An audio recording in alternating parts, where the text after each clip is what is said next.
Hello, everyone, and welcome back to the RGM podcast. Today we have quite a special event for you. It's a bit of a cross-network event here. As you can see, we have a very, very, very full panel. But before I get into what it is we're going to discuss today, let me quickly introduce everyone. I'll start with Julius Malco, the director at RGM. Hello, everyone. We have a lot of people on the podcast tonight. I think this sets a record for the most amount of people on the podcast. Glad to have everyone on board tonight, and let's get on with the introductions. Absolutely. Moving straight along to Mr. Samuel Tolbert, Assistant Editor-in-Chief at RGM. Hey everybody, there's been a lot of good gaming news from Gamescom and more. We have a lot of people in this great cross-network podcast, so let's get rolling and let's go. Absolutely. Mr. Eric Jackson, also RGM. What you doing? How you been? I'm good. I just pissed my daughter off. She wanted to say hi.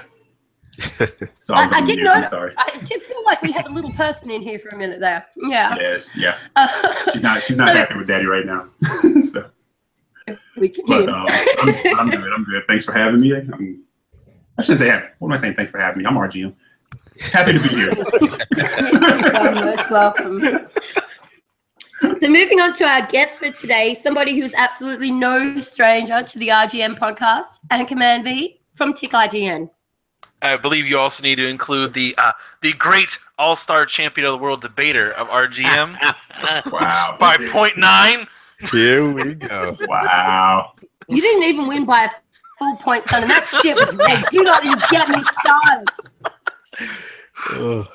Hey, everybody. Yeah, it's Anchorman V2 from the Inner Circle. You guys can check us out on Tick Network. But yeah, proud Xbox, PlayStation, Switch gang. Thanks, everybody. And yeah, so cool. Let's get started. Indeed. We also have Stinger, a.k.a. Mike Mullis from Next Level Gaming, joining us today. What is going on, you beautiful people? He lies. We also have iDizzy, who is the founder of Playback Gaming. What's going on? Thank you for having me in here, and I'm ready. Absolutely. And we have two special lords with us today. We'll start with my favorite, and he's only my favorite because I know him better than you, Sovereign. Mr. Lord Cognito. Well, it's always a pleasure to be back at RGM. It's been a while, so I'm definitely excited. And we got a nice panel, so let's get this thing started. Indeed. And introducing for the first time on the Real Game Media podcast,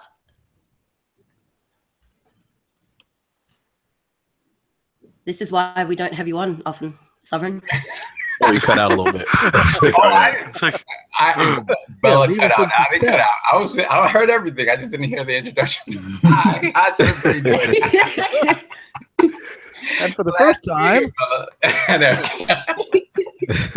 thanks. You can see we've got quite a few different networks here. Obviously, RGM, we have Tick, we have the founder of Playback Gaming, we have NLG, we have the Iron Lord podcast, a little bit of everybody, because we know it can be quite difficult when everybody's podcasting at different times to be able to tune in and listen to everybody's opinion on the video games. So we thought, you know what, let's bring everybody together in one spot so we can all chat about games. And yeah, I guess our intros took so long. We're done. So we'll be back again in 2 weeks' time. No, I'm kidding. The usual, but I will implore, because we do have so many people here today, we will try and get through this section quite quickly. So I'm going to ask everybody what you've been playing lately, just so the people listening can get a bit of a temperature for how we're grooving with the games industry at the moment. So let's start with you, Julius. What have you been playing apart from GTA?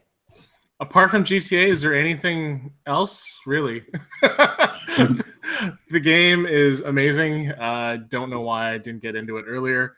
Of course, I have been playing Titanfall 2 and the original Titanfall 1. Okay. Sam, what you been playing? I've been playing a lot of Titanfall 2 and a lot of Total War Warhammer, as well as dabbling my feet into the new Conan Exiles update, the Frozen North. Nice. All right. Okay. Awesome.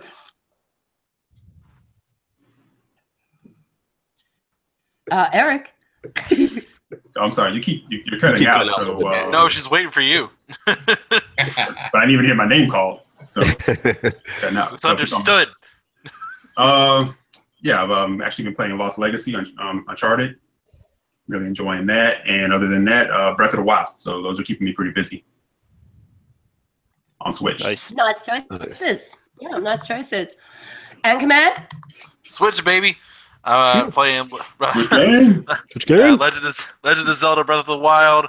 This is my new acquisition to the Anchorman armory, rather.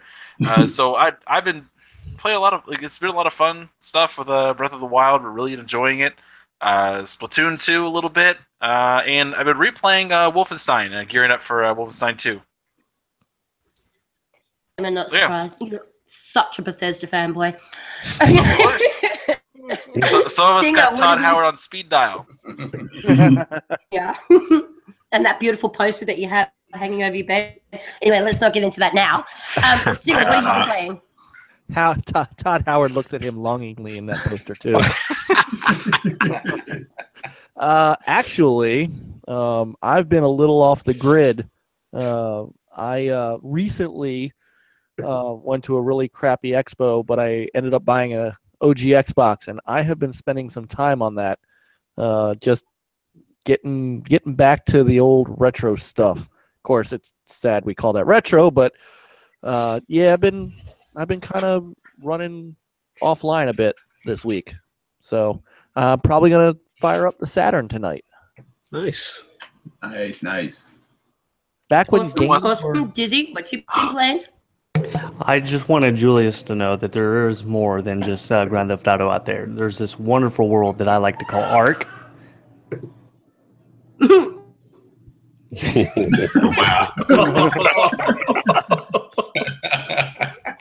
So, I guess the more pertinent question for you, Dizzy, is have you been playing anything other than ARK? Good question. That's a good question. I would like to say that I would be trying out Conan, but it has its issues as it is right now. But I was playing Path of Exiles yesterday, which was pretty fun and interesting. Wow. Okay, cool. Mr. Sovereign, what have you been playing? Actually, I've been playing some Lost Legacy also on my PS4 Pro, and on Switch, I've been playing some Sonic Mania, trying to get through that. Yes, nice. And last but not least, Lord Cognito. I have been. It's hashtag kill the backlog before Destiny 2 comes in September. So Right. yeah, I actually touched the Madden 18 story mode. Was pretty fun, and a little bit of Marvel Heroes Omega because I've been starting the Defender series. So I got the little itch, get my superhero on. Don't think we haven't noticed you being top of that gamer score leaderboard. That's right, dude. Someone else told me this morning they saw you were on top. They said I gotta break out the Telltale games. There you go. Hey, don't you guys come for my score? Once Destiny comes out, I'm gonna take a 3-year hiatus from that competition. I swear people keep Telltale games. Indie Flash sale. That's where people keep Telltale games in their back pocket for when people are exactly. Like couple moments like this. You gotta keep them on deck. Right there. Okay, well, that's a pretty good spread of games that everybody's been playing, a lot of different genres there, which is awesome. So we will move straight into our first topic of the day because we are going to have to keep things rolling with 9 of us here. Oh, my God. All right, so the first subject matter today sent Twitter into meltdown when it was announced that there will be a delay until spring 2018. Who'd like to share their opinion on that? Crackdown. Yeah, the game really does need that.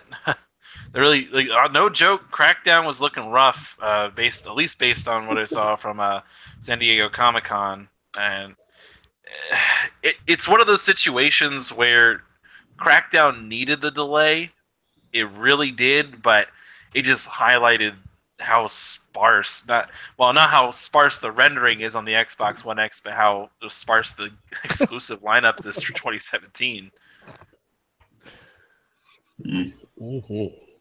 Yeah, the delay needed to happen, but it was a bad message overall because it highlighted a greater issue, at least for this year.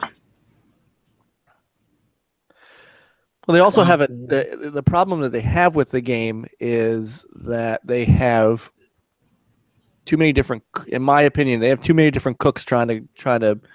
In honesty, the more I've thought about this, they're trying to cobble this game together, and I think that's where they're having issues.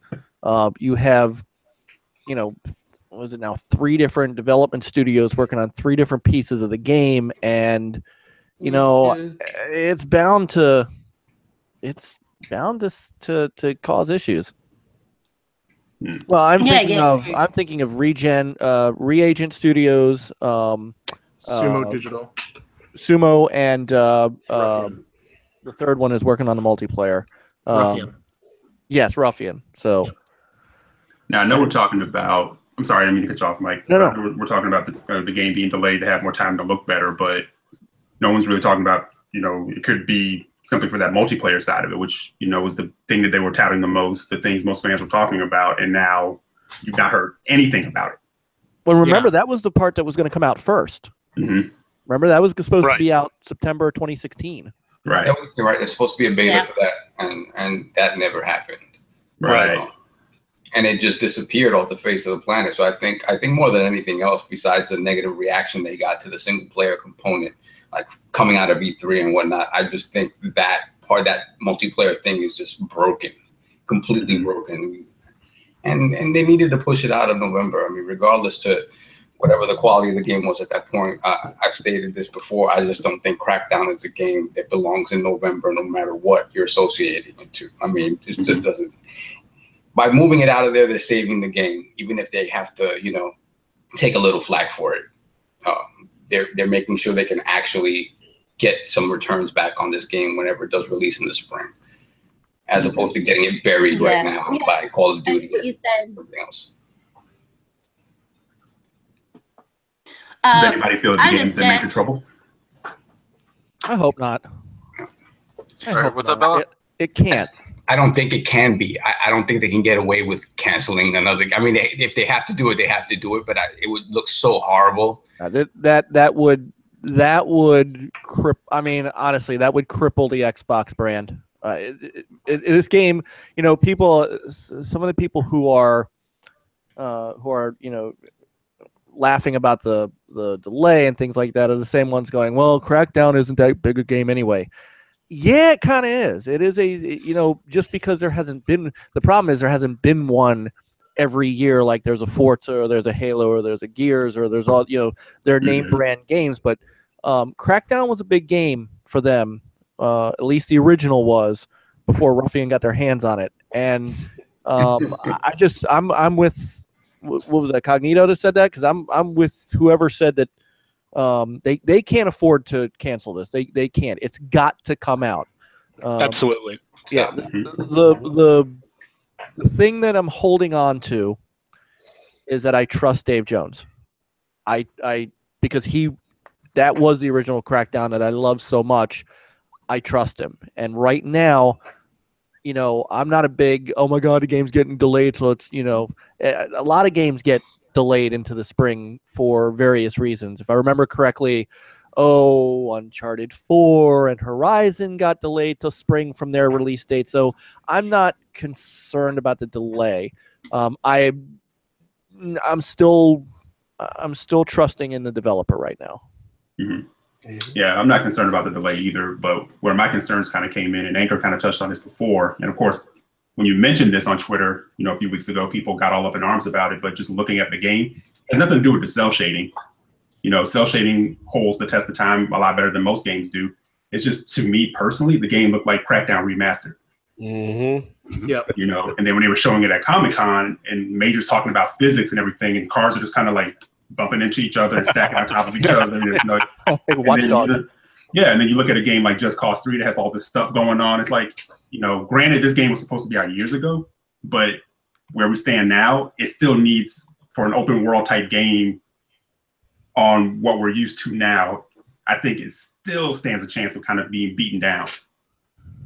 But I agree with you too, Mike. There's a lot on its shoulders.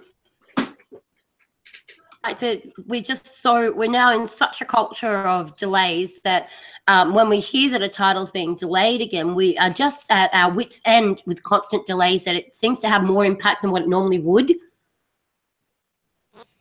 Well, I also think that the advent of social media. I mean, the problem is that every time a developer sneezes, it's all over Twitter. And so, it's not like the old days where you read about a delay in a magazine 2 months later and it wasn't a big deal because you're not seeing trailers and you're not seeing people taking cell phone videos of footage and things like that.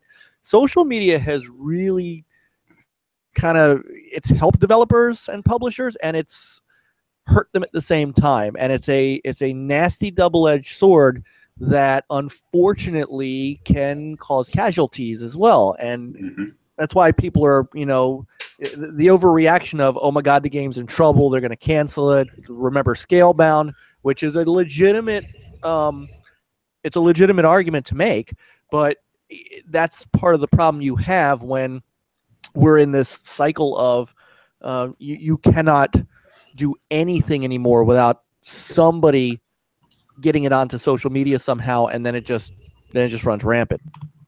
Yeah, that's true.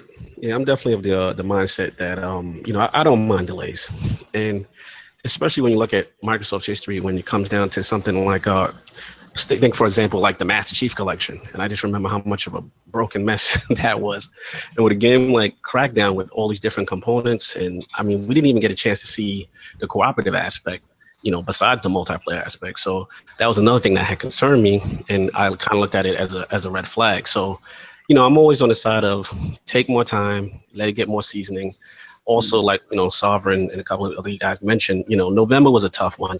You sandwich that between Assassin's Creed Origin and Call of Duty. And even though I know it's going to be a Scorpio launch title, it still was up against the 8 ball with that kind of a lineup. So, I'm all for the first half, or spring or whatever, the new release date is. Just take your time, make it a better game, because once a game it's broken forever. And all I can think about, you can't undo that damage. Collection. Exactly. And you got to make it a good game. You delay anything. I'm sorry, go ahead. You go, Eric. No, you go. No, I'm saying at this point there's so much focus on Crackdown, more than it actually probably deserves, more weight on it than it actually a game like that should be carrying. And agreed. Yeah, at this point they got to deliver. They can't have like another Recore, right? Because it's just the way like Mike was saying, the way Twitter works and the way social media works, people can't wait to like bury you. As much as we like to build things up, and we see it all the time, we love to build things up, but more than anything, we love to tear it down. Well, it's human nature, right? It's absolutely human nature. But I mean, I'm at the stage now where I'm like, you know what? Whatever you need to delay between now and the end of the year, please delay it. I don't have that time or money. Right. And again, coming out, I don't want to play. I do not have the time. I do not have the funds to be buying 6 days a week. So delay anything. I don't care. The only thing you can't delay for me is do not delay.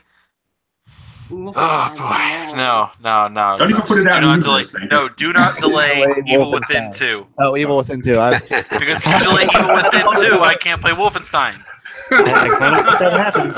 What publisher is that from again? Don't put that in the universe, man. God Howard would not forsake me. It's interesting. He makes a great point. He really does that.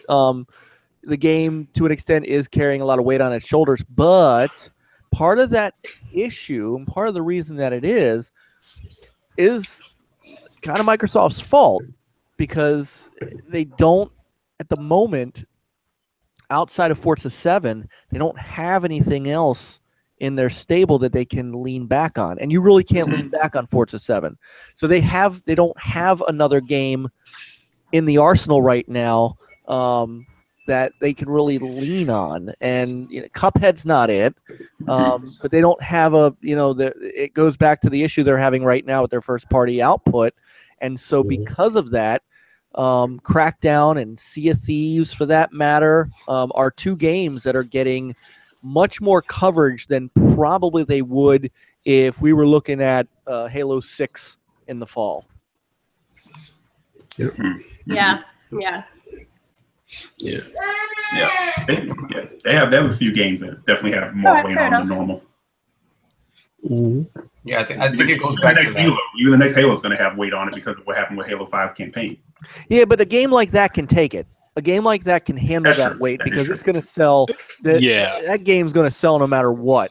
Halo Crackdown- 5 sold you know, like 10 million copies, so Yeah, I Yeah. mean, it's going to be. I have no. I don't think anybody at Microsoft has doubt in Halo 6, but you know, outside of some of us who really enjoyed Crackdown, the original, they've got to sell that game to a new generation of gamers that probably haven't played the first one, and that's going to be an issue if a lot of this stuff that keeps going around on Twitter keeps going around on Twitter. But it's Facts. but they can't. But what choice do they have? They don't have another game to lean on at this point. Right. Yeah. Yeah. It's just the unfortunate situation because of the lack of exclusive situation that Crackdown gets that unfortunate pressure by being delayed. That's why it felt more of a blow. Yeah. When I would say this, and the last thing I'll say, let everybody else talk because I know I've a little. These games like Crackdown and those kind of games are a little more passionate for me. I think a smart move that Microsoft could do right now. And it's an odd thing. No one would think of this, but you know, many of us are playing Sea of Thieves, and we're not allowed to talk about it because we're under a very crazy NDA, which we're not even allowed to talk about it. I understand you can't take video, you can't take pictures. I get all that, but you can't even talk about the game. I think Microsoft should lift part of that NDA for those of us who are in the alpha program and let us start talking about that game. And I think they're going to get a much more positive push out of that than they might think. Because I know a lot of people playing that game like me, and I could spend an entire hour talking about the game. But I can't say a word about it. We know. Yeah. So. All right. So, Crackdown too long? Because obviously it is a subject matter that has so many different tangents that we could go off on about delays and studio reputations and all that sort of stuff. The general consensus that I'm taking away from this is that everybody's okay with the delay just as long as it gets released and it's polished when it is. Mm-hmm. Keyword polished. Polished. Yes. Keyword. Yes. Ultra polished. Ultra. Fix that. I think I'm the only one over here that I'm just like, it's Crackdown. And I'm pretty sure I'm the only one. Like, we're talking about Crackdown.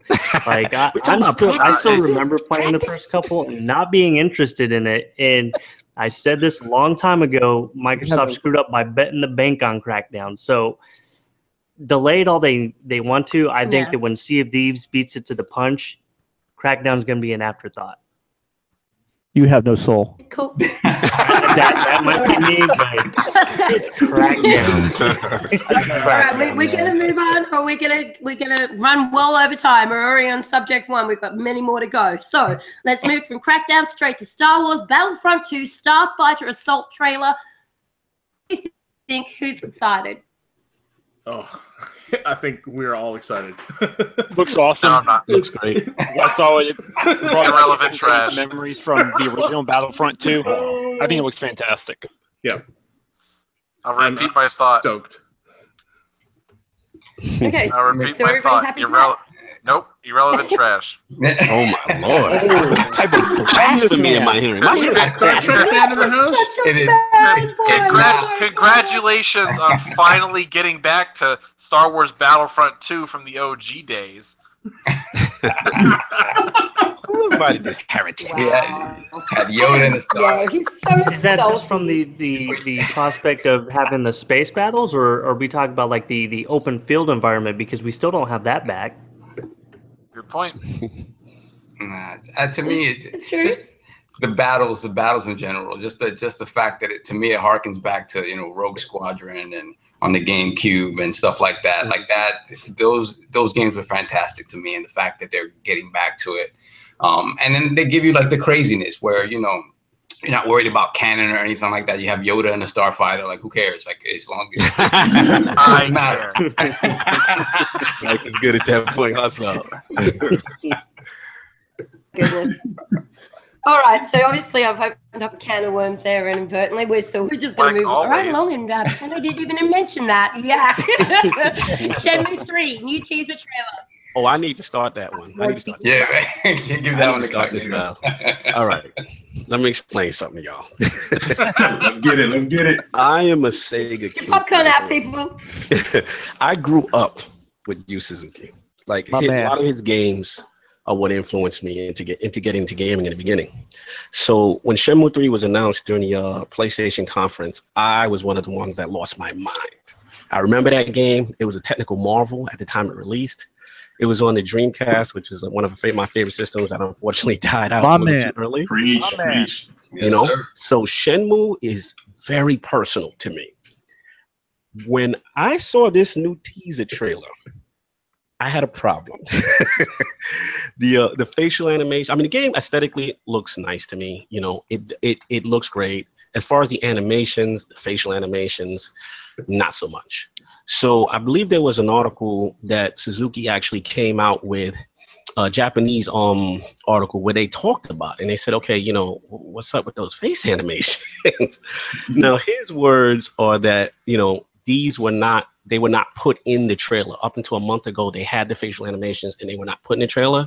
So I'm going to trust his judgment on this. I'm really hoping because right now, as it stands with the funding that game has received, and I know Sony's not all the way backing it and stuff like that, but to me, it's inexcusable for it to look the way it does, you know, as far as the animation wise. I know I'm going to enjoy, even if it stayed in its current state, I am going to enjoy it because I'm such a Shenmue fanboy. But for 2017 standards, that is unacceptable. So that's all I got to say on it. I'm done with my rant.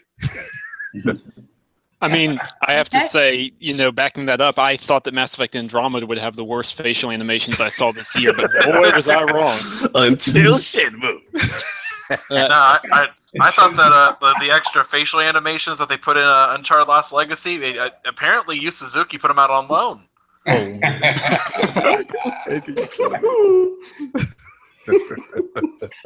Oh god!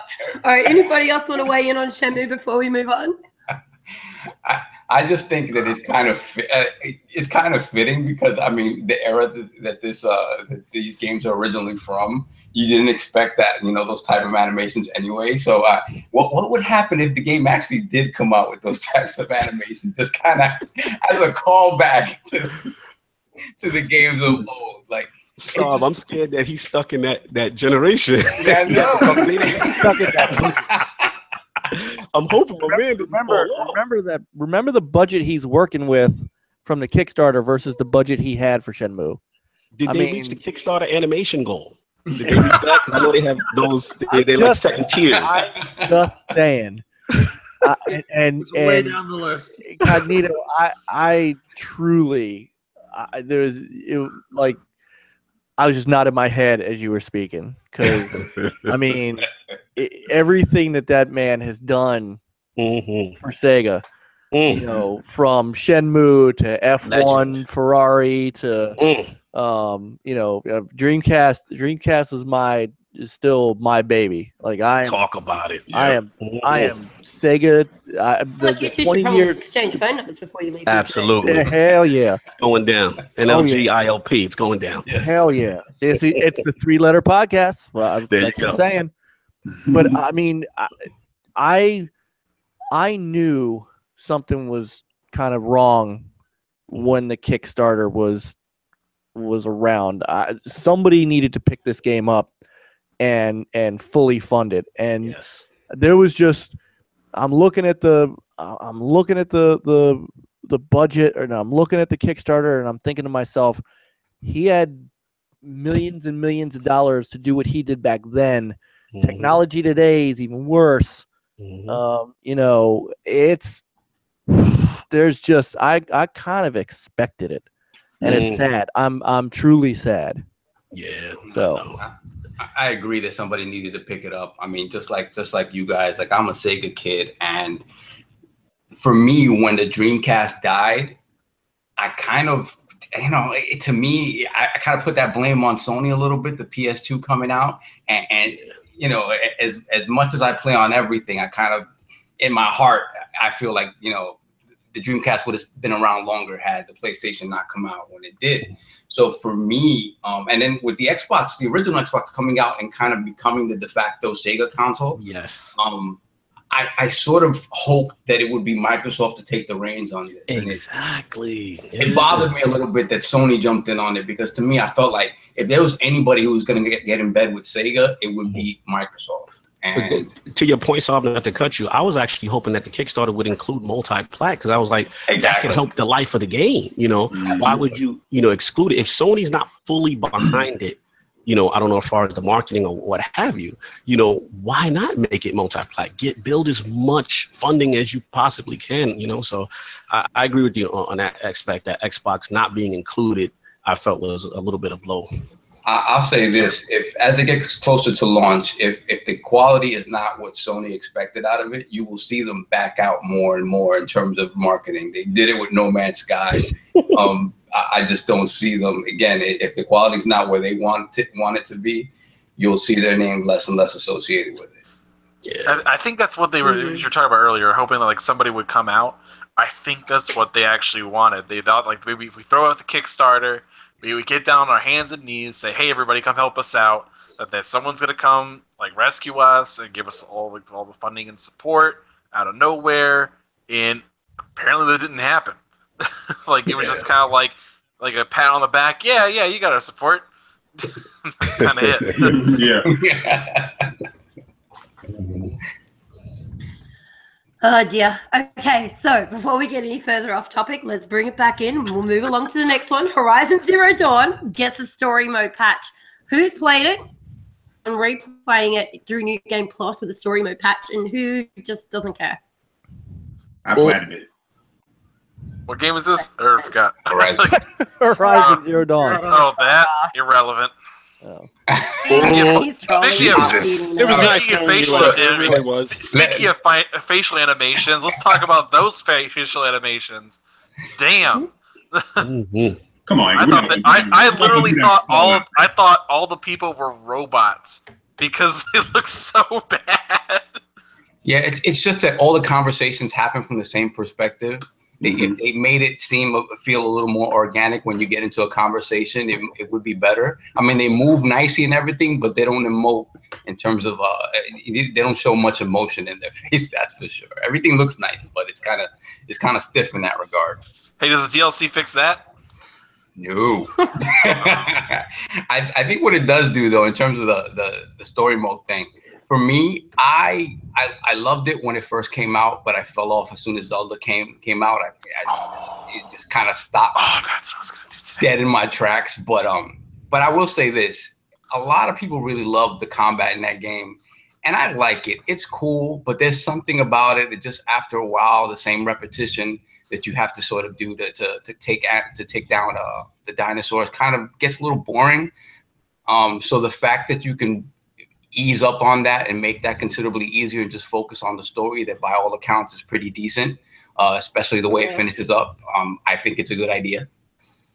Maybe they noticed something that people are not playing the game through to completion, or they're finding the combat to be too difficult towards the end. So yeah, it's a positive thing to get more people playing.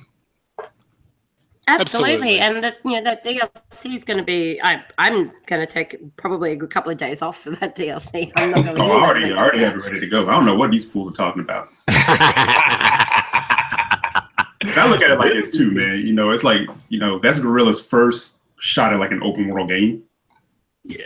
Coming from doing Killzone all this time, so I was willing to forgive a little bit of the hiccups and the issues that the game had, because especially with the idea that this could become a bigger franchise, and I'm pretty sure next time around they'll probably address a lot of the things people talked about.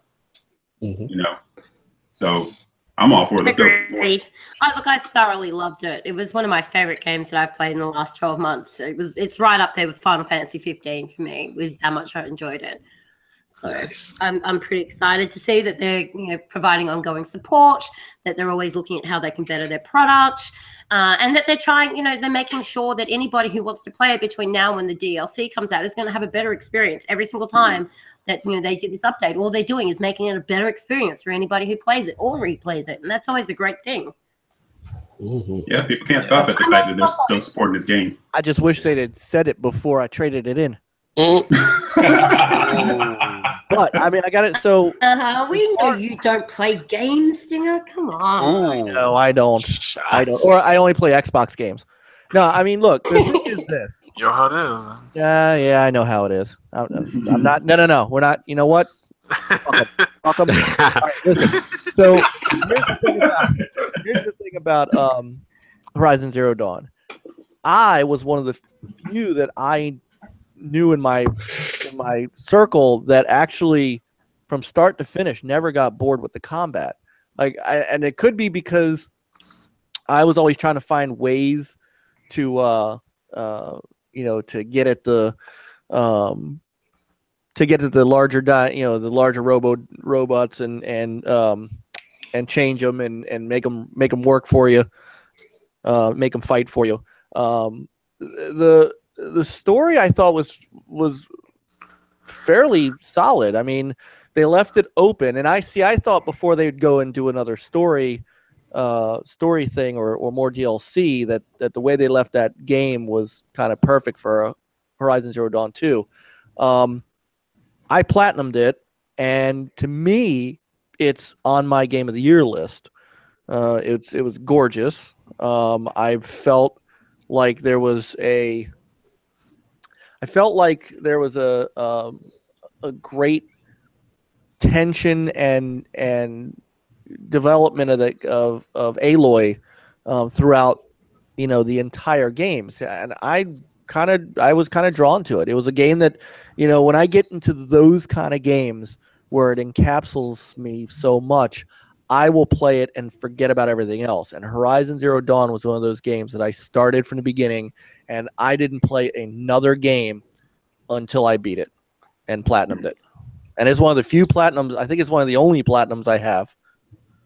If I could jump on and say one more thing about it. If I could levy one thing I can kind of pick out, maybe some of the side quest stuff, but it felt a little bit more organic to the whole experience.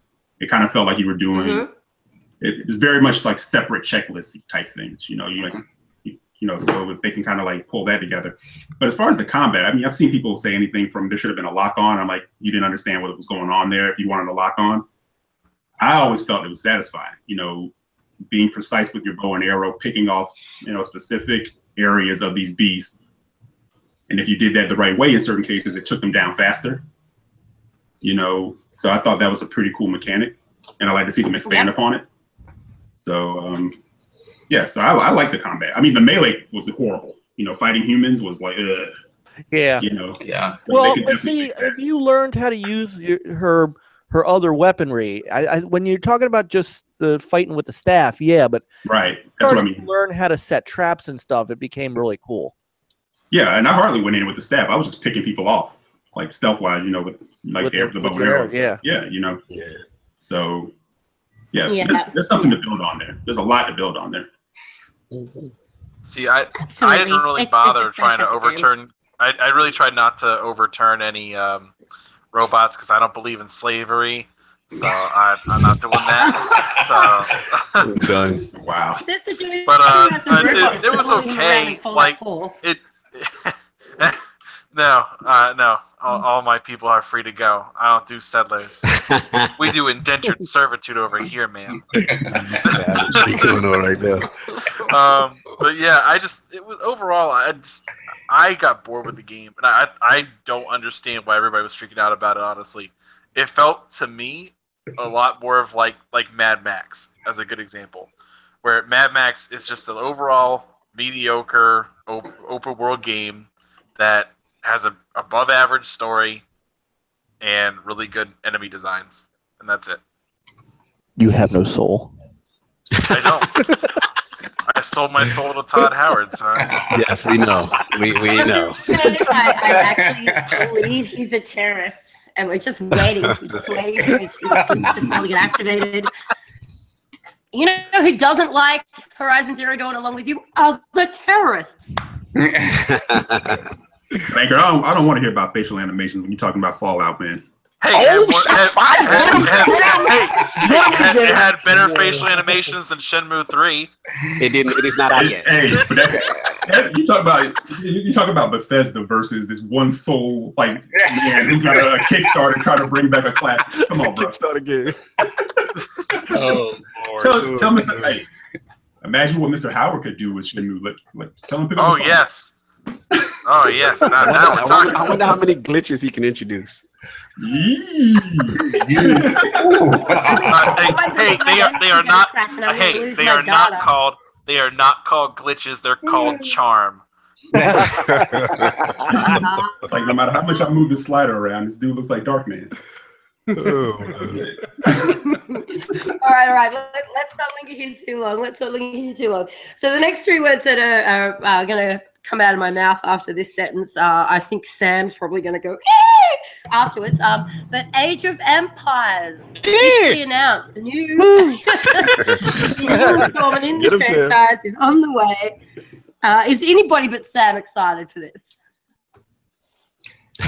Yeah, I guess that's cool. Is it on Xbox? No, I'm kidding. Is it another Xbox exclusive? No, No. it's not a play There's my excitement. game. Anchor. Anchor shooting those arrows right across the bridge of the nose. I'm sorry. I have to interrupt all y'all. This is incredibly exciting. I practically grew up on Age of Empires 2. Yeah, so and with did the I, word yeah. on the street being that this is going to be more similar to Age of Empires 2 than it was to 3, because 3 was sort of a radical departure in a lot of ways. I am super, super excited. It looks like it's going to cover multiple eras, you know, starting in like the Bronze Age or maybe even the Stone Age, all the way up through the medieval period and the Dark Ages. Yeah, I'm on board. Let's do this. Absolutely. Yeah, it definitely looks like it's going to be the blend right between the first Age of Empires, which that's the one that I started with, and it looks like it'll blend right between there and Age of Empires 2, which to me looks amazing. It encouraged me to actually start playing Age of Empires 2 again. And full mouse. Exactly. And This could also be a huge push for the Windows Store, given that I know its support has been somewhat lackluster. There's been a couple of improvements, you know, a couple of Play Anywhere titles added, like Shadow of War, but general consensus is still that people use Steam. The vast majority of PC gamers use Steam, so a massive, massive title like Age of Empires coming back, this could be a huge push for them if they market it the right way. Yeah, that's a good point. That's a very good point. Like that was what kind of propelled things like Origin and Uplay, where you have that must-play title, and people say, I can't say no now. Yeah.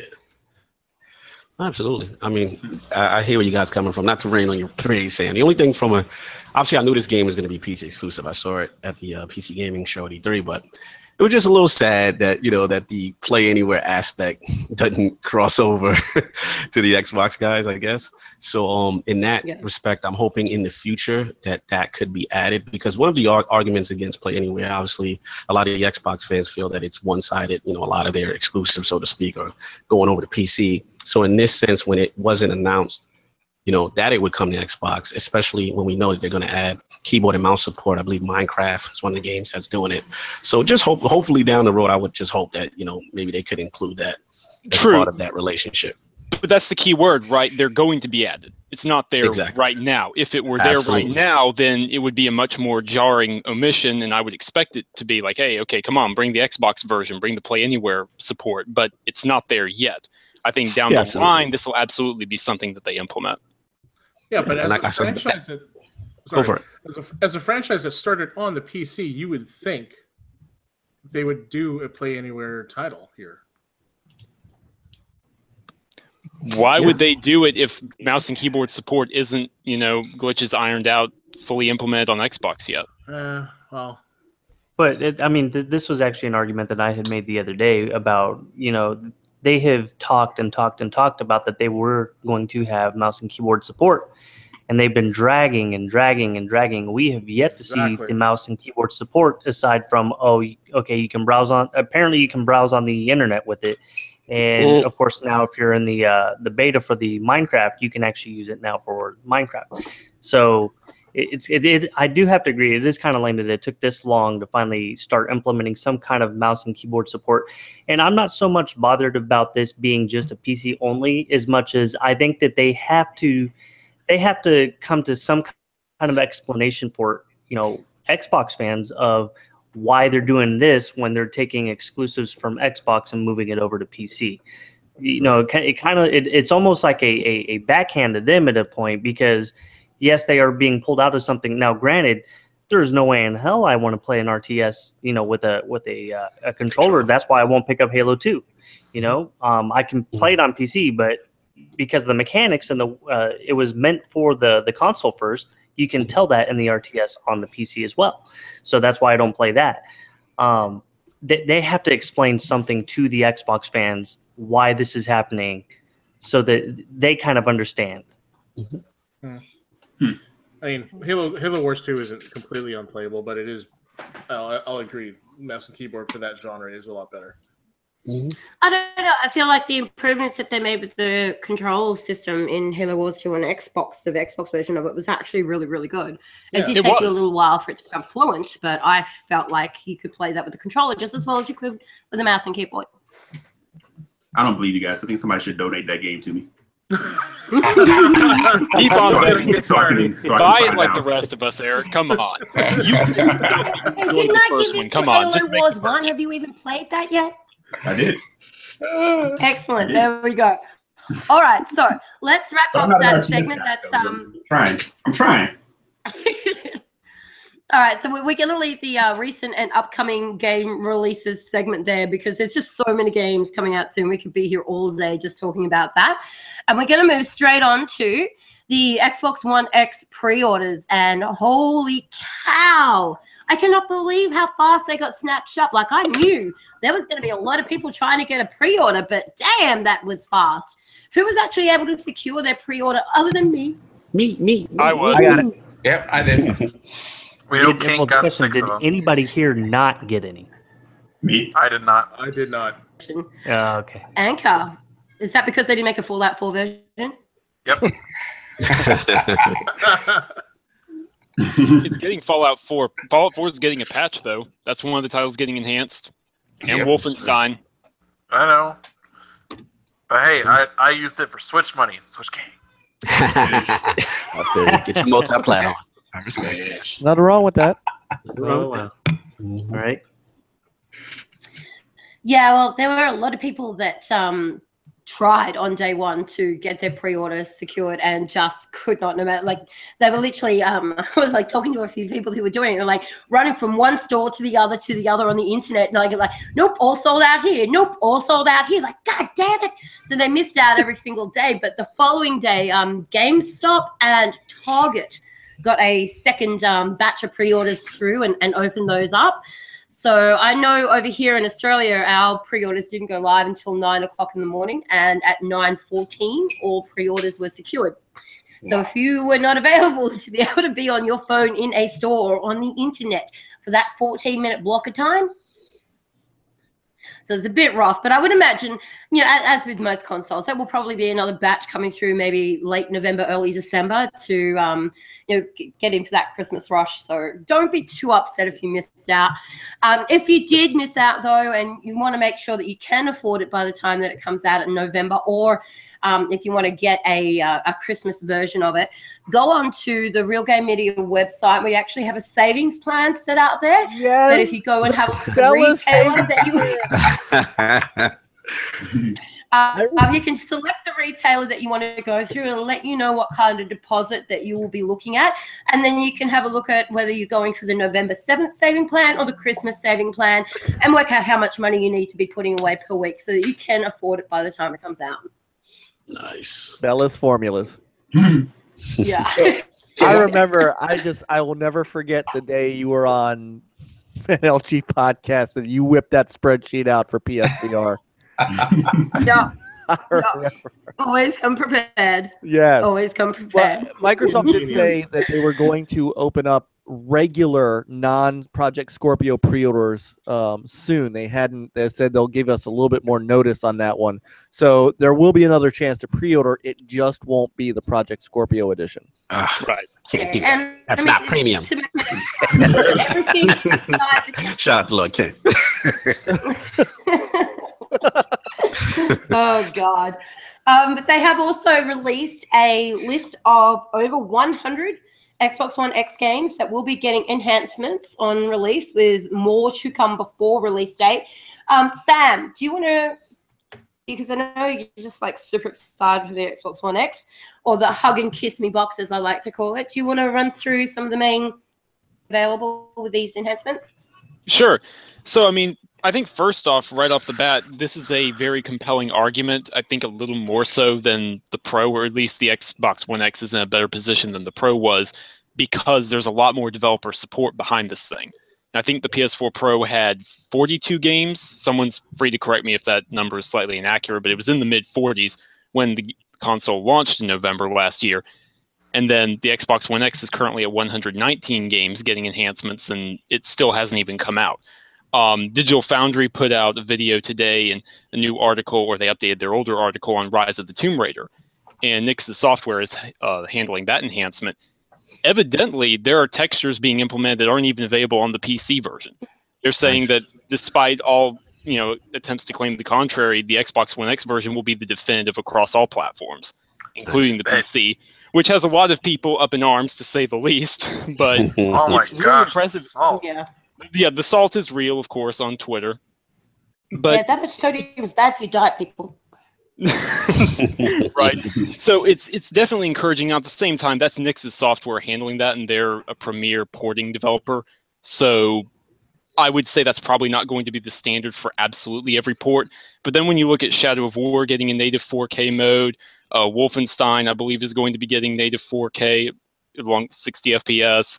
Fallout 4, there's a bunch of other titles. Even Quantum Break, which that one was really the surprise for me, is like, wow, they were actually able to get Remedy on board after, there's rumors of bad blood and some mixed opinions on exactly what happened with them. But evidently they were really on board for getting this patched and getting higher resolution support.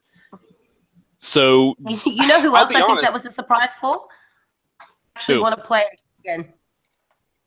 Wow. Which one? Bells, you there? Oh, did I cut out? Yeah, a little bit. You cut out. Cut out. Oh, okay. I was just saying the other people that would have been a surprise for is the 6 people who actually want to play Quantum Break again. Well, 7 because I'll play it again. 8. Sorry. I would. I didn't get a chance to finish it because my damn save game destroyed on me, so it would be a good time to replay it. I'm on the Quantum Break defense force, but I don't want to go down that rabbit trail. So, just in summary, looking at all this. I'll stand with you, Sam. But thank you. See, there's 8 people. 8 people now. I got him with me. No, irrelevant trash. 9. Yeah. There we go. 9. Yeah, you got it. We'll get Twitter hashtag movement started. Like, dude, that game trended on Twitter that day. Wow. What other game trended on Twitter? If you had that in your office pool, you won a lot of money.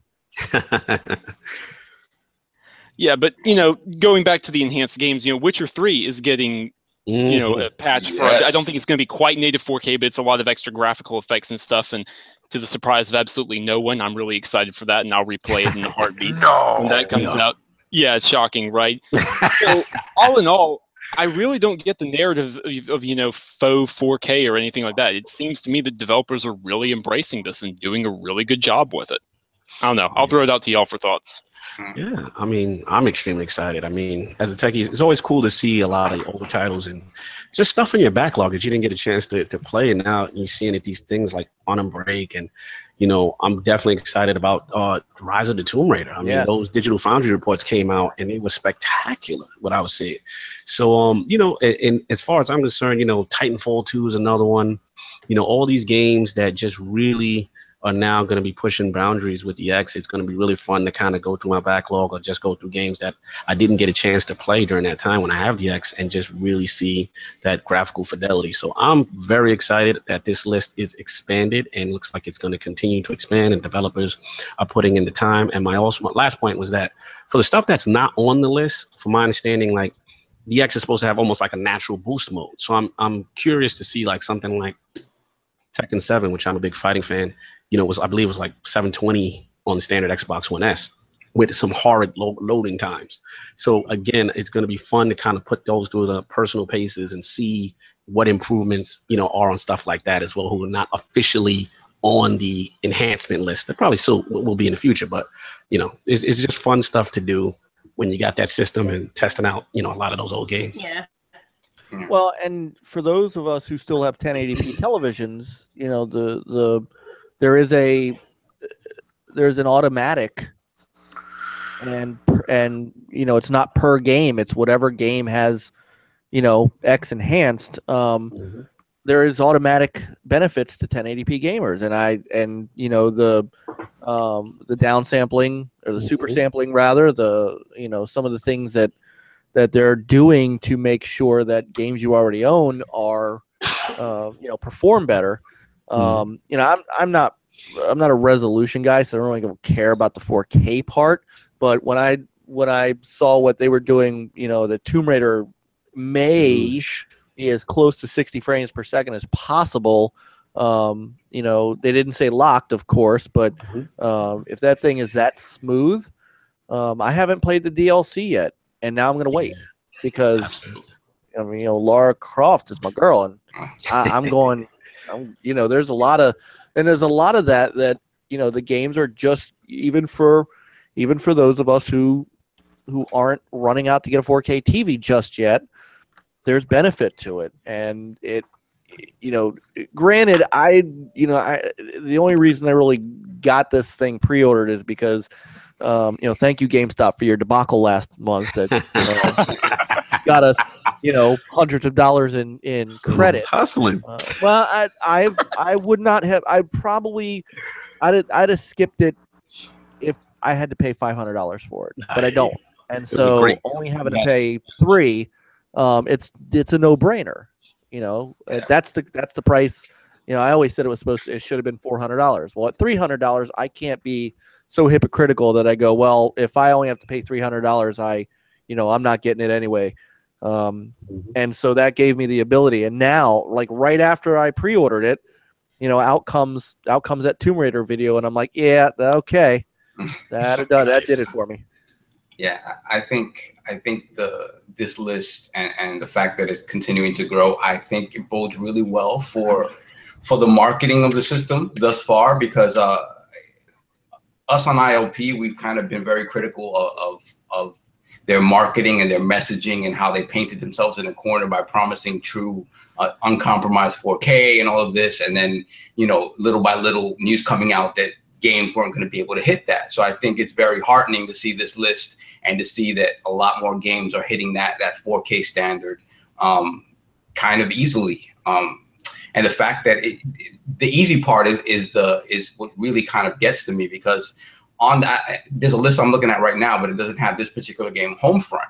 Homefront was a game that by all accounts was just horrible. It was not a good game, not played by very many people, but it's getting an upgrade. You shut your dirty mouth. I love Homefront. I like the first Homefront. I like the first Homefront. This one is a whole nother story. I can't go with you there, Bella. You can. But it just speaks to the ease of how it moves. So I think it bodes very well because, again, like one of the things that I've always talked about with this system is that it reminds me of when you get a new PC. When you get a new PC and you get a new, powerful GPU, the first thing I do is go into Steam and go into my old games and see how they run. And this is kind of the same thing. Once you get this system in your house, I'm going to go back to all my old stuff and see how it looks and runs. It's just part of the fun of it. So it's less important that something like, again, like, people were screaming from the rafters, Crackdown is delayed. There's nothing to play on Xbox One X. And that's just ridiculous. I think it really, to me anyway, I think it helps the messaging of the system. And maybe you'll have more people getting on board because of this, seeing that there's going to be better support for it than there is for the Pro. Because I bought a Pro day one. And to be perfectly honest, the only things that I've really seen true improvement in is first-party Sony stuff, first and second-party stuff. Beyond that, there's nothing really significant. So it's important that they kind of differentiate themselves in that way. See, I want to piggyback on that because I was going to say, hopefully with this list of enhanced games that are already existing, that will start to push Sony to do better in that regard. They've kind of been out there by themselves. Right. However, I'm going to be antithesis to all the hype, and I'm going to say, if Sony does that and they can improve those multi-class and those back and pack, even though they won't probably hit the same levels of what some of the X is going to do, they do have the Pro enhancements on their first party. And they keep delivering first party. And this is where my issue comes in with Microsoft. I look at the whole thing as a sub sandwich. The bread is the back compatible stuff that goes back and looks beautiful. you got the pickles and all that stuff, but until you get that meat in there, it's sort of like, who wants to eat a mayonnaise sandwich with pickles on it? You know? And I know that sounds like, I'm not hating. I'm just saying there are other things that I want to have answers for. You know? Yeah. Without the attacks of Twitter and everyone, you know, downplaying it, and you know, and that I'll leave that for grind my gears. But I'm just saying, you know, as a consumer, there are things that I expect and want, you know, from both of these dudes, being Sony and Microsoft, and I get all the first party I want from Nintendo, you know, barring their third party issue. But yeah, hopefully these things push each other, and hopefully as we go on, you know, Microsoft will have that answer. Yeah, I think if they can pair both of them up, if they would have had like a true like new like first party game that said, "Oh my God, look what this bastard's gonna do on the X," you're not even ready to see it. We can't even show it to you because you're not ready to see it yet. It's Crackdown 3. You're not ready to see it yet. But the doubling down right now, I know because that's kind of how they have to do it. But the doubling down on the old games is great, but it's sort of still like, okay, that's cool, but you know what I'm saying? It's a valid point. Yeah. I think next year with all the exclusives that they had, with you know, with State of Decay and Sea of Thieves and stuff coming out next year, I mean, I think it's going to be a considerably better year for them, and hopefully they can surprise us with a few things. But I agree with that. But in a sense, for me anyway, my 360 to me was my third party console. Like I loved everything that came out first party from Microsoft, but in terms of third party, that's where the majority of my gaming was done, and my you know. And my first party stuff, you know, exclusive stuff was on the PlayStation. And then it didn't change for me this generation, where a lot of people jumped over to PS4 as their primary system and whatever exclusive they got on other systems, what they got. But it didn't change for me on this system. So I get it. I just think it needs to be sort of a perfect storm, because what we have to remember about PlayStation also is that this year, particularly at the beginning of the year, it was a perfect storm of all these games that have been delayed. It had taken so many years to come out to finally start coming out, and they all start coming out at the same time. So they give this impression they have this, you know, this super cadence of releases, and and they destroy everyone. I don't know. Just even moving forward to the end of this year, the PlayStation releases are going to be few and far between. You're going to get Gran Turismo coming out of them, but beyond that, it's going to be a third party extravaganza with them at the end of the year. But next year they have, God of War, and they have other things coming out that Microsoft is going to have to directly compete with their first party stuff. So I definitely get that. But for me, I think the third party stuff and the fact that the third party stuff is better on the X speaks more to me, because that's always what my especially my 360 was for. So honestly, it's just one of those things where I think hopefully next year they kind of improve that cadence, and we can learn about some new stuff that hopefully Phil has been working on bringing to the system. But I don't know that they'll ever reach that Sony, that Sony sort of release cadence where you're going to see something announced and kind of, something announced and released that keeps people excited. I think it just seems like the ecosystem that they're trying to speak to, the people they're trying to speak to, seem different. So we'll see. We'll see next year. Yeah, I guess if the Games makes it. No, you're right, Eric. You go before we move on. No, I was just saying, I guess, I was the same way. Like 360 was my primary console, last year, and that was moving through, from the OG to the 360 and being a heavy PlayStation person. Like I think a lot of us old school gamers were, before the Xbox jumped on the scene. But you also remember those early days of 360 when it was just like the barrage of just kind of anything that you wanted was there. Hit after hit after hit. Yeah. You know what I'm saying? Nice callback, Sam. But no, so I think that's for those who, like Mike was just saying, not, the 4K part depends on who you are. Like me, when I hear them say, well, it's not going to be true 4K, I'm like, fine, as long as it looks good and plays good, so what? I don't care if it hits native 4K. That's not what I do this for. Right. And what does that mean anyway? Because I see a large amount of 4K games that are native on this thing. I don't understand what makes it not 4K, because there's a game that might not support it. I don't see. This is the nonsense, and that's the problem. This is the nonsense that we have to deal with when you're on social media. That just takes takes what should be No, it's not. good You game do what talk. I do, and you block them, and you don't read it, and you have a happy, safe place on Twitter. Mike, they could say it's double Dutch 4K, and I'd be like, okay. I don't care. It's like Twitter is a happy, safe place. Yeah, it's just my ass. It is. Hey, it's a safe place for me. It's not a safe place for anybody who comes at me on Twitter, as you've all seen. Oh yeah, but it's a safe place for me. Oh yeah.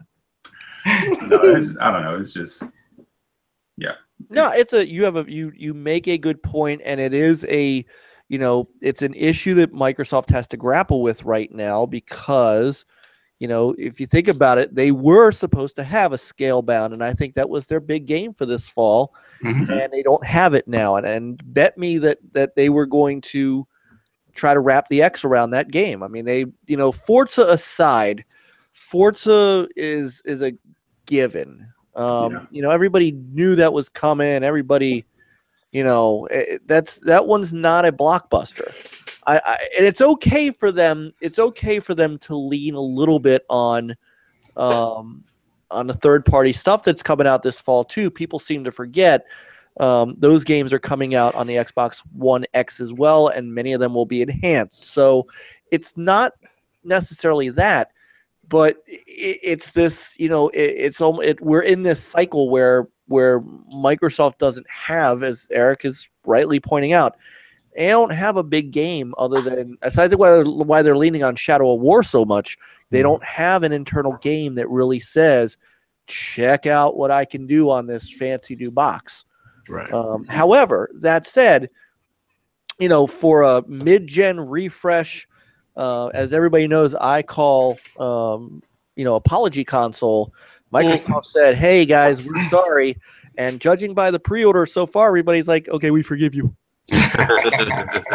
Now, what happens when the thing actually comes out, it's going to be a whole different story. But right now, Microsoft has to be a little bit relieved that the pre-orders are where they are, because by all rights, they shouldn't be. And I don't say that as a knock against them, but Eric is making the perfect point. They don't have that big first-party game to bank it on, and yet, people are pre-ordering it.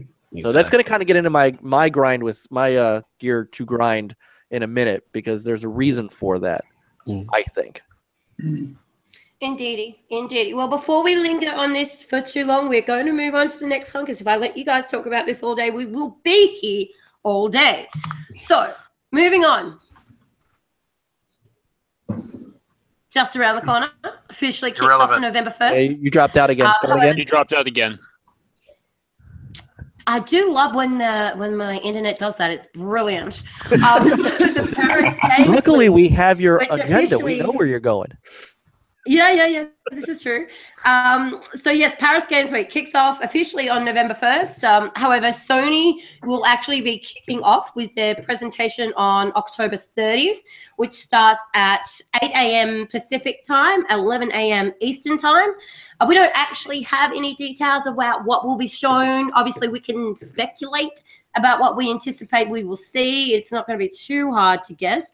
But it's always a great showing. It's always a great event. And it really, anytime that I watch what comes out of Paris Games Week, I'm like, God, thank goodness I have a PlayStation. So I'm excited for it. Well, this is their second year there, right? Third, I think. Third? I think it's their third. Is it It's third? their third. So you could be forgiven for thinking it's their second. I don't remember. I don't remember whether it was second or third, but I do. So, interestingly enough, I think this was a genius move.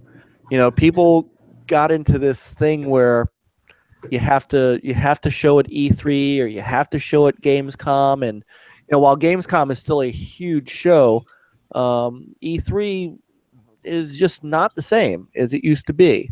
And so by moving into a show where Microsoft doesn't have any interest in Paris Games Week, and neither does Nintendo for that matter, what better place to get pretty much all the attention that you need before PSX? I think it's a genius move to be there. Or even Tokyo Game Show. because they have Right. So it's quite Well, huge. The PlayStation Experience now is becoming a massive event. People who are just PlayStation centric, I think that's their event of the year is PlayStation Experience. Yeah, with all due respect to Tokyo Game Show, I don't think that's a big show anymore either. You don't get as much information out of TGS as you used to. I think you get into these, developer and publisher events. You get into the PlayStation Experience. You get into, like I say, you move to a smaller show like Paris Games Week where you can draw attention to yourself. And Paris Games Week loves this. TGS is not as important as it used to be, like E3, in my opinion. I agree with that, but I think this year maybe showing a TGS might be a good idea, just because this year we've sort of seen the sort of rise once again of the popularity of Japanese games. With Resident Evil 7 doing so well, Nier Automata, Persona 5. I just think it just feels like Japanese developers are sort of in the limelight again, and to show a TGS might be a good idea. But I think it's true that Paris Games Week for Sony, it is kind of a boon for them because they're sort of there by themselves, and you're showing a week before the launch of the X1X, which can do a lot to sort of take the wind out of Xbox's sails if they announce something big. This is one thing that they did for Gamescom that was interesting to me, and it's something that I criticize Xbox for not doing a lot, is that sometimes you need to sort of maybe stoop down to your opponent's level a little bit when it comes to head-to-head battling.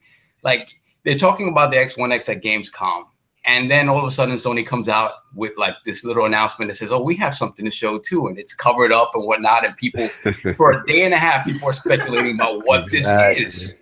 PS5. Exactly. Like, there was tactical warfare, baby. There's so many theories around this. And at the end, it was a Gran Turismo console. Fine. But for a day and a half, it took the conversation. It took the conversation away from Xbox. And I think again, it's something that Microsoft doesn't necessarily engage in so much, and I think they should. Just because whatever you can do to keep the conversation away from your rival, you kind of have to do. So who knows what they're going to be talking about Paris Games Week? Who knows if they could preliminary announce something and, hey, we have something big coming at the end of 2018 or 2019, whatever. Anything that kind of puts that little speck of kind of doubt in someone's mind as to when the next big thing is coming, it's important when you're going head to head. So it's going to be interesting. Yeah, I definitely want to piggyback off Saul with that. Competition is always good, and I'm always a fan of these smaller shows, especially when Sony does stuff like that and the PlayStation Experience. Again, with shows like E3, is so much content.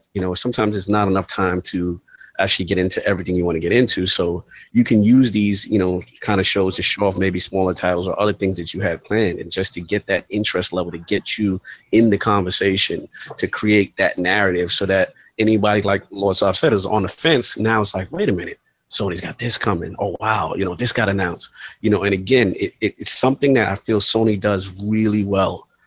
Also, it's just putting themselves always in the conversation. So I'm definitely excited to see what they have going for Paris Game Show. And competition's good for gaming. I like when they do stuff like that. So, and I would hope Xbox actually would start to mimic some of that stuff and do kind of like a, Xbox experience, so to speak, because a lot of people didn't feel Gamescom was enough based on the reception of Gamescom. I was happy that they were out there. That's true, Cognito. That's why I laugh at people when they talk about either one of these companies. I wish they would just go away. I'm like, no, you don't. No, you don't. You want any one of these companies to be by themselves. Exactly. I had tempered expectations coming into Gamescom, but again, you still want them there. You still want them promoting products and talking stuff. I just would like them to use not the same video assets from E3 for next year. You didn't like the donuts? Oh man, don't give me the recycled trailers, bro. Like that really, I was in my feelings about that. Luckily, it's sit down with the devs after the repeated trailer and then talk some more gaming. But yeah, man, like you guys are saying, like this stuff is really good for gaming, and I'm excited to see what Sony is cooking up. Absolutely. All right, so before we move into our last segment of the night, I'll just put it out to the people who have been kind enough to join us in the live chat tonight.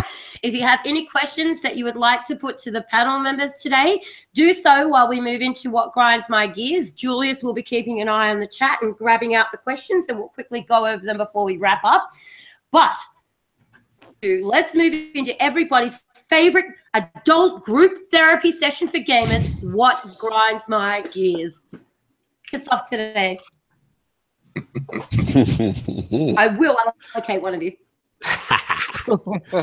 Give me 1 second. And March, what grinds your gears?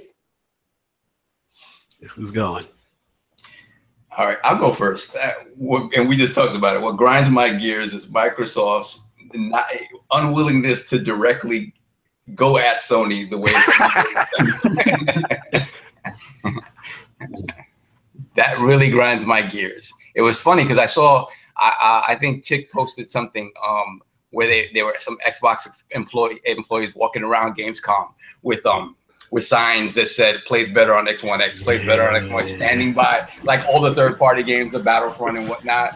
So to me, it grinds my gears that their unwillingness to kind of engage in that warfare and kind of be like, no, I'm not going to do that. It's great to me. It's great for the fan bases of both systems to really, to kind of get at each other in that way, just playfully, but just to show that they're in the game, and they don't do that, and I wish they would. Green gear grinding. Yeah, indeed. All right, well, let's stay with the Lords for the moment. Cognito, you're up. Sovereign kind of took a little of my thunder. I'll switch it. Oh, sorry about that. No, it's cool. I'll switch mine. Cognito's like, I got plenty to grind my gears, son. Don't you worry. Yeah, for me, it's like, piggybacking on obviously the Xbox One X coming out and stuff like that. And, I just think that we have to be careful from the standpoint that, look, we all have our preferences. We all love our system of choice. It is just funny because on some sides you see that, Xbox fans are almost looking at it like, we've been persecuted, so now we strike back, with the Xbox. And then, like, some of the guys are kind of like, Howard, isn't anything, it was everything. It's just funny narratives that start to erupt when these systems come out, and I just find it enjoyable. It's funny, but at the same time, really, look, no one should make you feel bad about what you purchased. Mm-hmm. If you like the system, love your system. It doesn't matter what the competition is doing. So I think what happens is this oversensitivity, and people really take it personal if there's a negative article or someone questioning whether to buy the Xbox One X or the PS4 Pro and things like that. You have to love what you love and never allow anyone to dictate that or make you feel less of a person because of that. Yes, sir. Amen, bro. And I want to piggyback on that because that's part of my grind my gears too. And I was going to say the same thing. It's like, I see people all the time saying like, Microsoft can't do anything positive. Anytime you do something positive, they get like beat down. And I want to shout out some of the Xbox dudes. You bring a lot of attention to that, like in a negative way. Like when they do something positive, it's like you can't wait to push it in people at GAF's face or whatever. Half the time, I wouldn't even know what's going on at GAF if it wasn't for like Xbox dudes reminding me. Because I said GAF sounds like a dumpster fire. Why would I even want to go over there and look at any of that? But then it's like, there's all this goodwill of what Microsoft's doing with the X, and all I keep seeing is, yeah, baby, we're getting it in. The vengeance is coming. Vengeance is coming. Vengeance is coming. You know what I'm saying? It's like, I kind of tweeted that earlier. I was like, if you really feel like Microsoft is delivering what you want and you're going to have the best experience over this one, you don't need to like worry about what the other one's doing.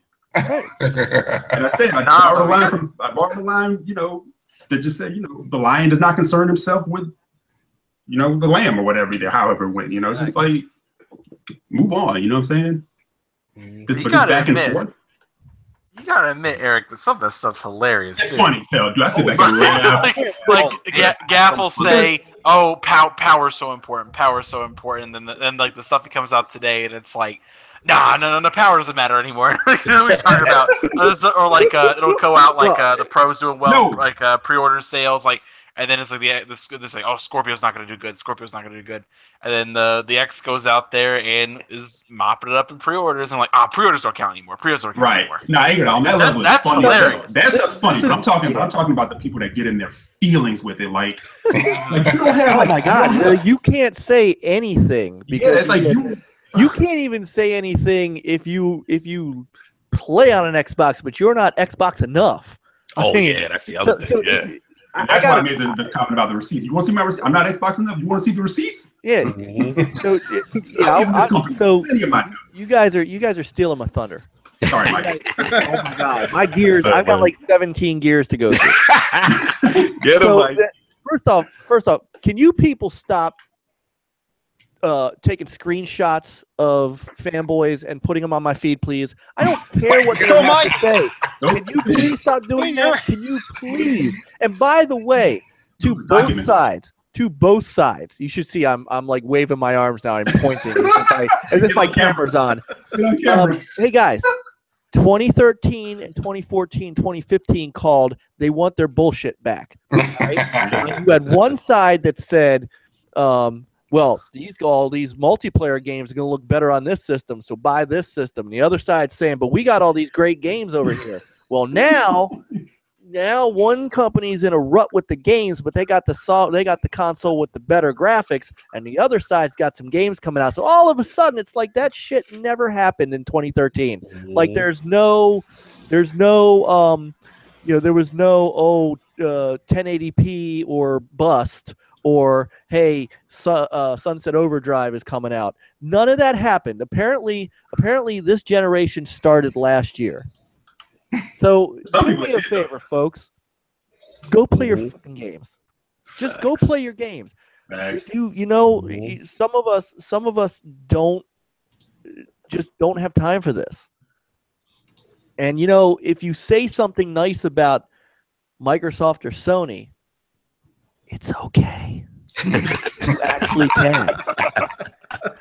If you don't like it, just say, "Hey, I don't agree with you."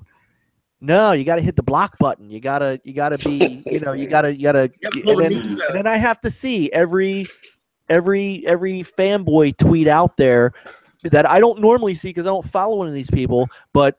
Oh my God! Did you see what this guy had to say? Did you see what that guy had to say? He's such a. I don't care. I don't care. Just play your games. Yeah. Like I said before, man, I think people want to see somebody's better. Usa. And now you've got that off your chest. You feeling a little lighter? Not even a little bit.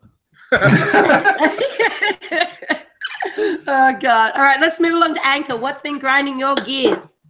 I got two. There's a twofer. All right, first one. People who unblock you after having you blocked for a year.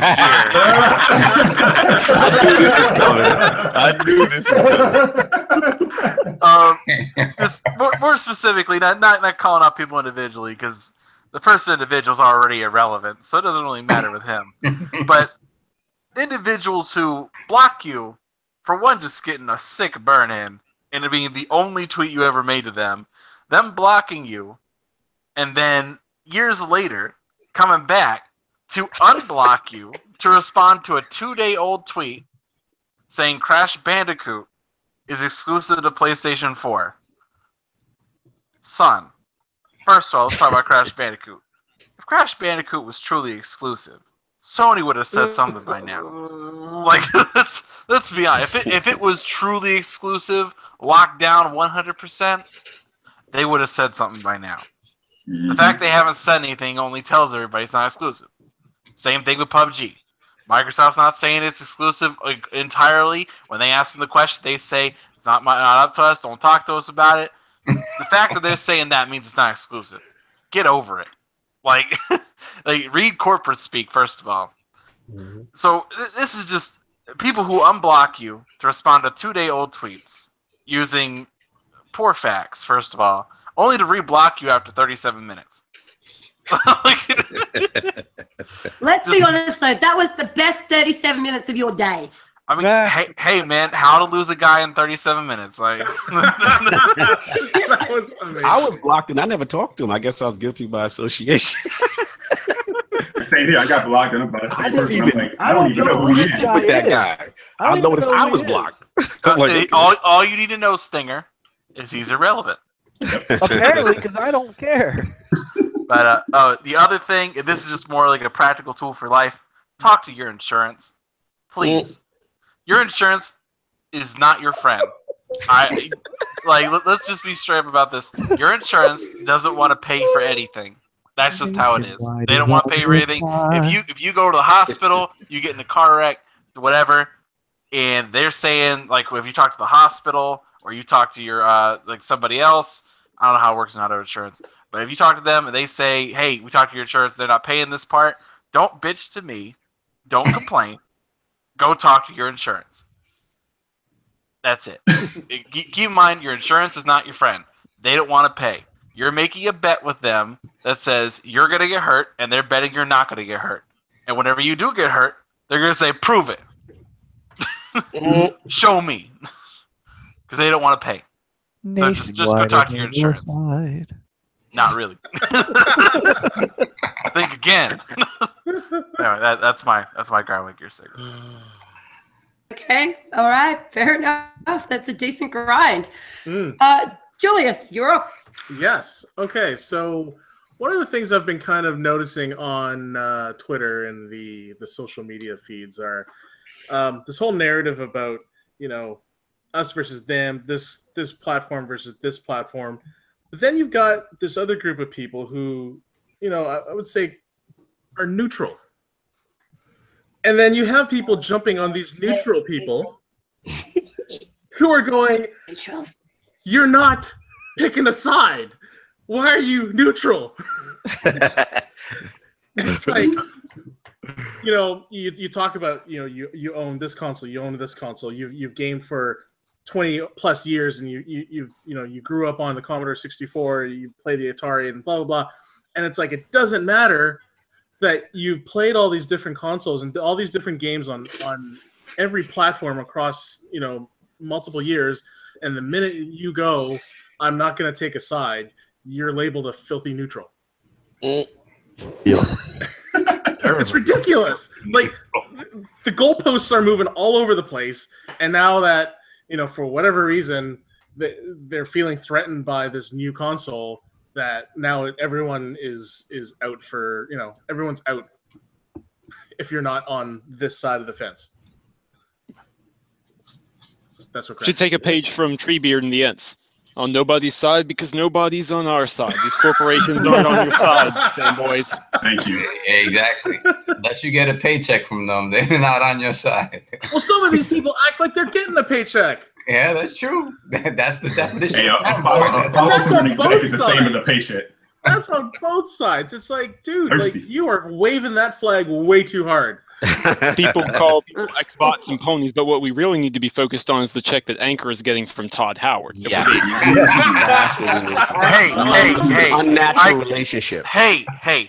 I can proudly say I do not receive a check from Todd Howard. It's I cash do my under services the table. for free. It's cash under the table. Andrew's like, that thirst is real. And also, while we are here, another Grind My Gears segment. Those who say they are being treated so well by Bethesda until you have Todd Howard on a one-on-one dinner by candlelight. Whispering nothing into your ear. Where's this going? Where's this going? Hold up. Is there a violin player coming to the table? Anchor, pull up. I feel like we haven't quite gotten to an hour of an evening where the rest of that sentence is going to be appropriate for our listeners. RGM after dark. Oh my! Hey, that's an idea. Someone's getting a cease and desist letter. Yeah.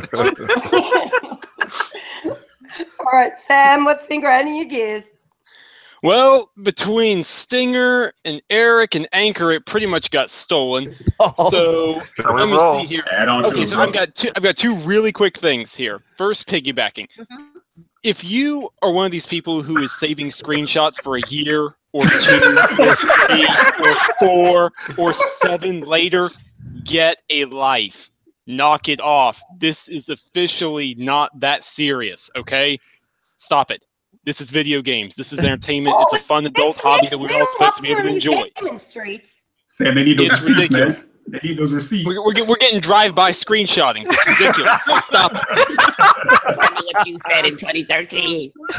Oh, that's nothing. How dare you say you don't like Horizon Zero Dawn, but you said you kind of liked Recore. Yeah, you guys don't know. I used to post on NeoGAF a long time ago. No, cut it out. Enough. Look, I understand. Maybe you want to prove a point. Maybe it makes you feel good. Are people hypocrites? Yes. Get over it. Move on. We're good. Let's go. The second thing, while we're on the topic of hypocrisy, the fact is, if you are one of these people, and you know who you are, who wants to attack certain publications for not covering what you like, but then complains about fanboys attacking other publications, get a life. Cut it out. I'm done. That's it. Okay. Nice. Okay. I got you. Okay, I got one more round. Yeah, we had One more quick round. Okay, Eric. Digital Foundry week to week can't be Pony Foundry and then be okay again and then be horrible again and then be. Oh, come on, can we make up our minds which one is it going to be? I like them. I think they keep it on the up and up. Fair enough. They exist in a quantum state of fanboy paid off. Oh my God, for real. They must be like rolling in dough. Oh Yeah. For those two. I'm telling you, Sam. Kevin, is your mic working now? I'm hoping that it's working. Hey, we hear you. There we go. Yeah, I don't know Excellent, 'cause, what. yeah, you haven't- At some point during the podcast. For a while. Yeah, it died at some point, and I couldn't figure out what was going on. Conan Devs heard you Right. talking. Well, you have made it back just in time to share with us what has been grinding your gears. It's funny that Anchor just mentioned that about the Conan devs and everything, and no, because something's going to be very similar in that kind of aspect, and I'm going to talk about a couple of these developers in general. Developers, when you say something and you tell them that you are going to make a specific commitment, and I'm not talking about things such as a release date or things that are beyond your control, but when you say that this is what you're going to do and this is the support that you're going to give, stick to it. Wild card. Stick to it. Don't say you're going to do one thing and do the complete opposite. Funcom. So, especially if you're an indie dev and you got a good game and you have something great going on and you're building a really fantastic community, because there's nothing worse than lying to your community, because you will see the shrink wrap come around that community and people start escaping to get their oxygen elsewhere. And I'll leave it at that. Damn, you got a bad cold, Dizzy. Yeah, he does. Yeah. All right. So, through clearly before I get started, because I know I've been dropping in and out a little bit. So far, so good. Except for right there. Okay. Yeah, except for Well, I did stop and wait for answers, which then took 3 seconds to come through, creating awkward silence. But let's not dwell on it. Okay. So what grinds my gears? Specific to one particular event, and way to put it is when I know that somebody knows full well that I live in Australia, when it's in the middle of the day in Australia, it's the middle of the night. Middle of the day in America, it's the middle of the night in Australia, and they jump on my Twitter and start some shit, knowing full well I'm asleep. Fine. I can't read your nonsense while you're there selling your crazy. Up in the morning, trying to get ready to go to work, and I've got all this bullshit on my Twitter feed that I have to sift through before I can even get a cup of coffee to me in the morning. Now, if you're going to try and shit stir me, here's a really good piece of information for you. Do it while I'm awake. 3 o'clock in the morning. That's just being a coward. I'm awake, and then we'll have a conversation. Oh, actually, no, I know why you don't do that, because you know if I'm actually there to have a conversation with you, you're getting bitch slapped all up and down the street. Whoa. Don't do that shit while I'm asleep. Wait until I'm awake so I can at least slap you in real time.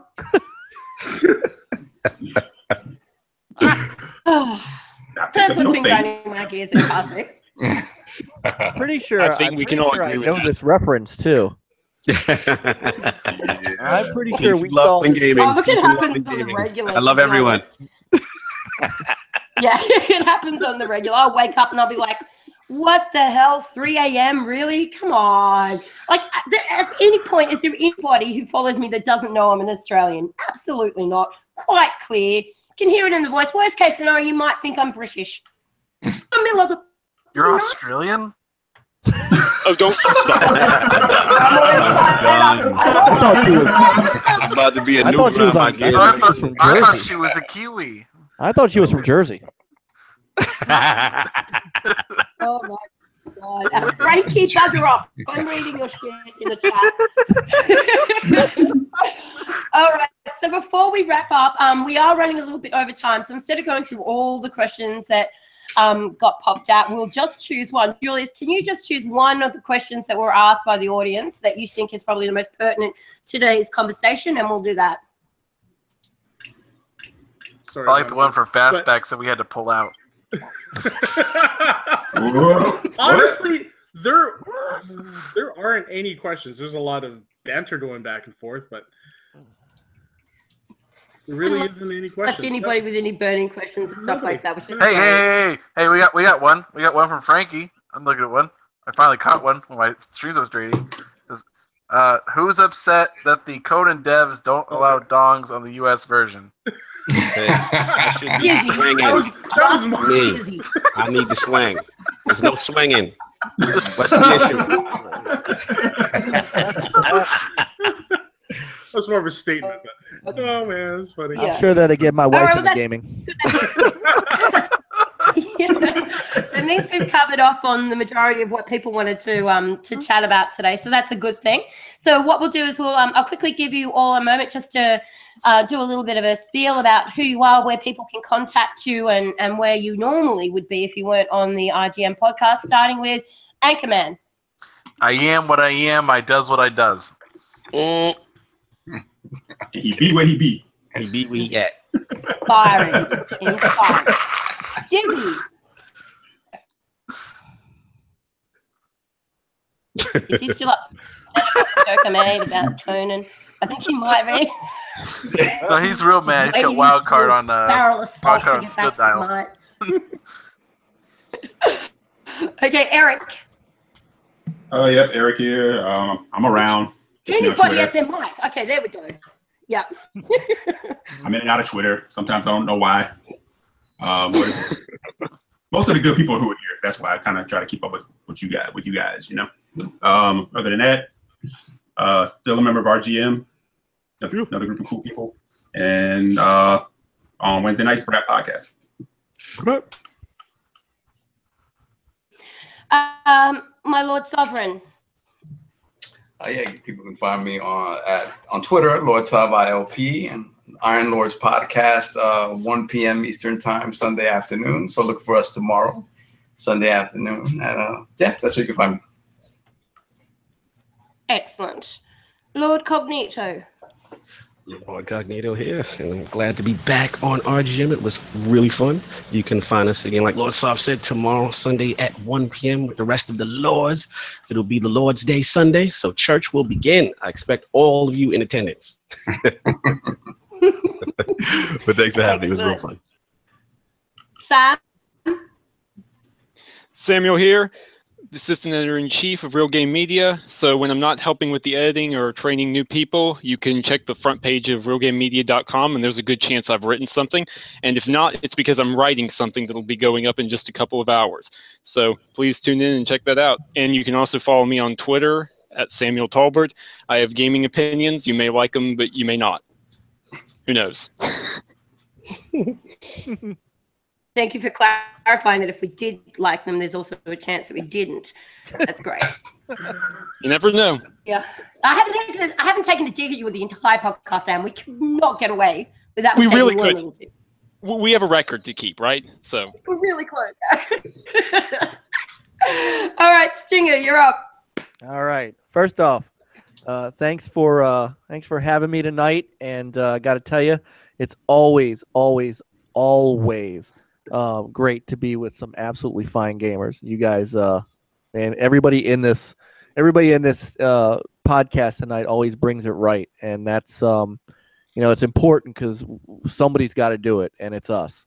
So I want to just say thanks to everybody because this is what it's about, and this is what the community should be. So I just wanted to get that out of the way. So I am pleased to be the ruler of Next Level Gaming, and now the original Next Level Gaming. We are on. We help the Iron Lord podcast lock it down on Sundays. We're the nighttime podcast. Nice. We're Sunday nights at 9 p.m. So go ahead and DVR Game of Thrones and then watch it later and come. We have a fantastic group of gamers that get together on Sunday nights and talk games, talk industry. We've got some good Let's Play stuff on our channel. Crazy Juan, who's in the chat room, if you want to see some fantastic retro stuff, he's the man. And that's it. Just come check us out. You can follow me on Twitter at Stinger NLG, and you can follow our official Twitter at OG_NL Gaming. Excellent.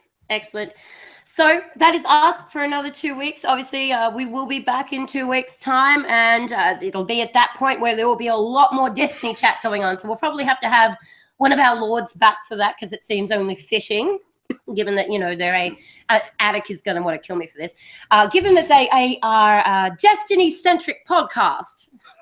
Which used to be. Very specifically yesterday. We're not a Destiny-centric podcast anymore.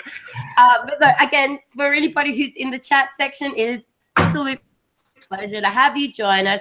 You always have such a great chat and generally, for the most part, quite polite to each other. So thank you for that. We will continue to get the news up. As Sam said, every day we've got stuff going up on the website, so be sure to check that out.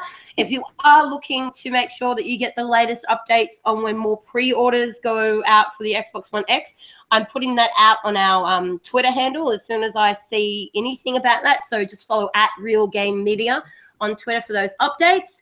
Other than that, pleasure having everybody here. Thank you so much for taking your time out to join us. This has been another Real Game Media podcast.